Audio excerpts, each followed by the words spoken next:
आपातकाल के 49 साल 60 लाख से ज्यादा लोगों की नसबंदी। इलाहाबाद हाईकोर्ट के एक आदेश ने बदल दी थी पूरी दिशा।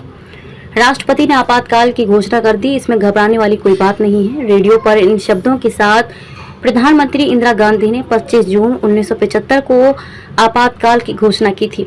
यह 21 मार्च 1977 तक चला था। लगभग 2 साल की इस अवधि को भारतीय लोकतंत्र पर एक काला धब्बा माना जाता है। इस दौरान नागरिक अधिकारों का बड़े पैमाने पर हनन हुआ था। इलाहाबाद हाईकोर्ट का फैसला। आपातकाल की मूल वजह 12 जून 1975 को आया। इलाहाबाद हाईकोर्ट का वो फैसला था जिसमें इंदिरा गांधी के रायबरेली से सांसद के तौर पर चुनाव को अवैध करार दिया गया था।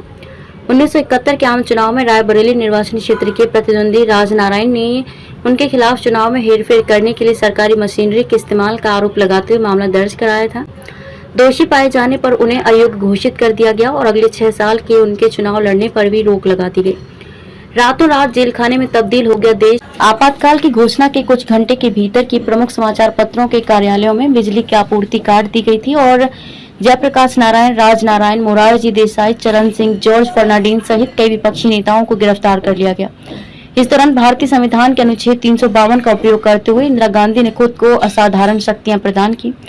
आंतरिक सुरक्षा रखरखाव अधिनियम MISA को एक अध्यादेश के माध्यम से संशोधित कर दिया ताकि किसी भी व्यक्ति को बिना किसी मुकदमे की हिरासत में रखने की अनुमति दी जा सके। भारतीय संविधान का सबसे विवादास्पद 42वां संशोधन पारित किया गया। इसने न्यायपालिका की शक्ति को कम कर दिया। इस संशोधन ने संविधान की मूल संरचना को बदल दिया। RSS पर भी प्रतिबंध लगा दिया गया। राष्ट्रीय स्वयंसेवक संघ RSS और जमात-ए-इस्लामी सहित 26 संगठनों पर भी प्रतिबंध लगा दिया गया।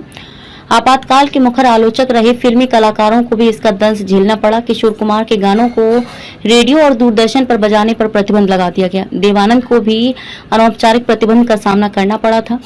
60 लाख से ज्यादा लोगों की नसबंदी। आपातकाल के दौरान नसबंदी सबसे दमनकारी अभियान साबित हुआ था।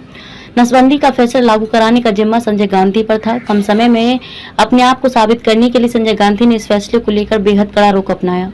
इस दौरान घरों में घुसकर, बसों से उतारकर और लोभ लालच देकर लोगों की नसबंदी की गई। एक रिपोर्ट के मुताबिक सिर्फ 1 साल के भीतर देश भर में 60 लाख से ज्यादा लोगों की नसबंदी कर दी गई। शाह आयोग का गठन। 1977 में सत्ता में आने के बाद जनता पार्टी ने आपातकाल की अवधि के दौरान सत्ता के दुरुपयोग, कदाचार और ज्यादतियों के विभिन्न पहलुओं की जांच के लिए भारत के सर्वोच्च न्यायालय के सेवानिवृत्त मुख्य न्यायाधीश न्यायमूर्ति JC शाह की अध्यक्षता में शाह आयोग का गठन किया गया था। आयोग द्वारा प्रस्तुत रिपोर्ट में अनुमान लगाया गया था कि आपातकाल के दौरान 1 लाख से ज्यादा लोगों को निवारक हिरासत कानूनों के तहत गिरफ्तार किया गया था।